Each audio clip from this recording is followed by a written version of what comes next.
muri yeZimbabwe munhu wese anga akamirira kuona blue movement ichipinda mugwero. Aiwa toza kuti blue movement yanga ine rally yanga yakascheduliwa nezuro vachiti aiwa changa chine rally chatanga na 10 aiwa kusvika na 4 masikati muri yeZimbabwe. Aiwa vatiri kuona kuti munobuda nhau dzinzi aiwa polisi rakabva rastopa rally iyi aiwa ichitumwa namnangagwa nokuti aitya kuti aiwa blue movement inoinvade inotora vanhu vese muri yeZimbabwe. Isati apinda mashoko abuda muzara anhasi ndokurudzira wasubscriber wolike woturn on the bell icon pamochiona maupdates anokupa pano paZim News Live nokuti Zim inonyora ichiti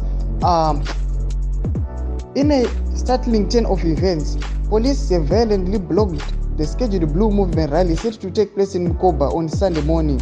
Officers moved in abruptly, ordering the cancellation of the rally at the last minute, prompting a swift response from top activists Mazibabai Shandoko and leader Amos Chibaya, who spoke exclusively with Zim regarding this incident. Do mashoko anaita kune Zim kuti aiwa police rakabva ranyasa kumova very swift vachimisa vachibloka aiwa rally yanga yakascheduliwa nezuro. Muri Zimbabwe chibotiudzai kuti munoti kudii pamusoro penyaya iyi. Aiwa zvanyasa kubhowa vanhu zvanyasa kubata vanhu. Tiudzei munoti kudii pamusoro penyaya iyi nokuti vanhu vanga vatogadzirira kuda kutoona kuti vachaita sei parally iyi. Pinda mucomment section medu saka no subscribe like on the bell icon.